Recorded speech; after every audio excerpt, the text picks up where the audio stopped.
जितना कठोर बनोगे उतनी ही जल्दी लोग आपको हृदय से निकाल देंगे, चाहे आप उनके लिए कितने भी जरूरी क्यों ना हो। आपको भी पता है जीभ जन्म से होती है और मृत्यु तक रहती है, क्योंकि वो कोमल होती है। दांत जन्म के बाद आते हैं और मृत्यु से पहले चले जाते हैं। क्यों? क्योंकि वो कठोर होते हैं। बुराई बड़ी हो या छोटी हमेशा विनाश का कारण बनती है, क्योंकि नाव में छेद छोटा हो या बड़ा नाव को डुबा ही देता है। एक बार एक स्त्री बात बात पर गुस्सा करती थी। उसकी इस आदत से पूरा परिवार परेशान था। उसकी वजह से परिवार में कलह का माहौल बना रहता था। एक दिन उस महिला के दरवाजे एक साधु आया। महिला ने साधु को अपनी समस्या बताई।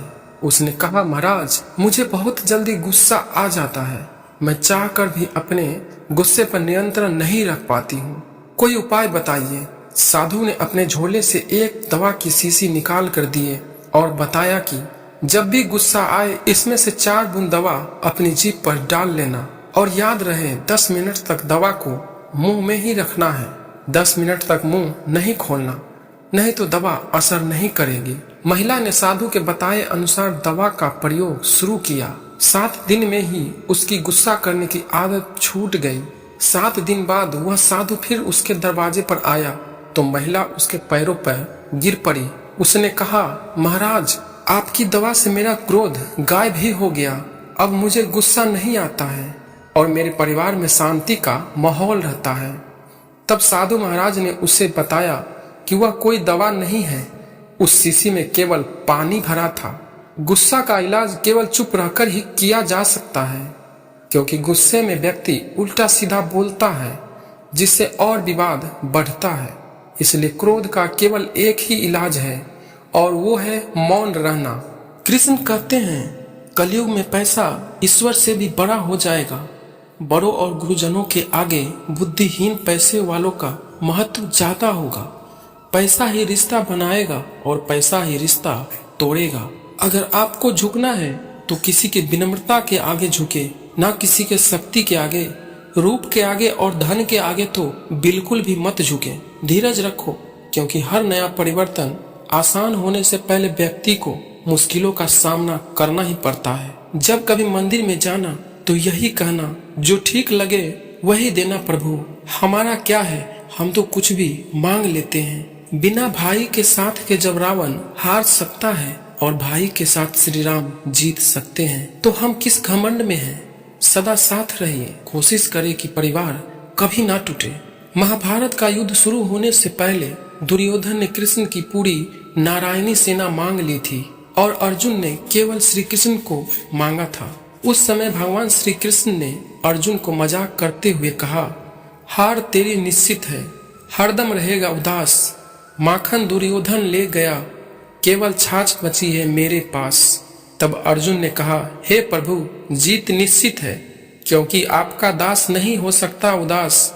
माखन लेकर क्या करूं जब माखन चोर है मेरे पास। कृष्ण कहते हैं, स्वयं को ऐसा बनाओ कि जहां तुम हो वहां तुम्हें सब प्यार करे, जहां से तुम चले जाओ वहां तुम्हें सब याद करे, और जहां तुम पहुंचने वाले हो वहां सब तुम्हारा इंतजार करे। गीता का ज्ञान भुलाकर मानवता सदा हारी है, इसलिए संसार में आज भी महाभारत जारी है। फंसाने वाला सोचता है कि मैंने आराम से इसे मूर्ख बना दिया, पर वो यह नहीं समझ पाता कि वो एक रिश्ता और एक इंसान को हमेशा के लिए खो रहा है। परिश्रम करना ना छोड़े, क्योंकि घड़ा का पानी शीतल रखता है, लेकिन यही पानी कई दिनों तक इसी घड़े में पड़ा रहे तो वो सड़ने लगता है, और जो पानी प्यास बुझा सकता था वह आपको अब बीमार कर देगा।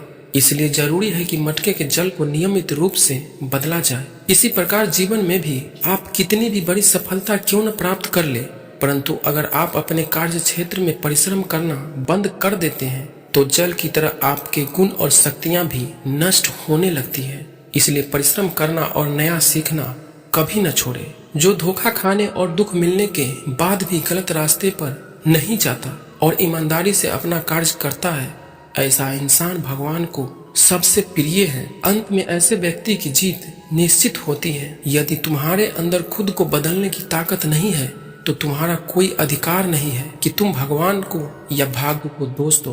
आप वापस नहीं जा सकते, ना ही शुरुआत को बदल सकते हो, लेकिन आप जहाँ है वहाँ से शुरू कर सकते हैं और अंत को बदल सकते हैं। पहचान से बड़ी समझ होती है, क्योंकि हम चाहे कितनी भी बड़ी पहचान क्यों न बना ले, फिर भी पहचानने वाला व्यक्ति हमें समझ नहीं सकता, लेकिन हमें समझने वाला व्यक्ति लाखों की भीड़ में भी हमें पहचान सकता है। सोने की लंका पुष्प विमान तो रावण के पास थे, राम ने तो वनवास ही देखा था।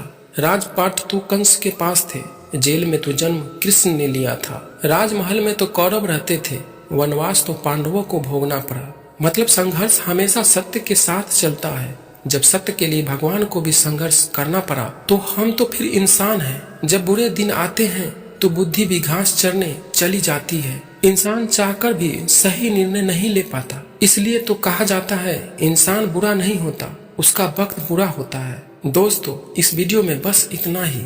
आपको अगर यह वीडियो अच्छा लगा तो कमेंट बॉक्स में जय श्री कृष्णा जरूर लिखें। फिर मिलेंगे अगले वीडियो में, तब तक के लिए जय श्री कृष्णा।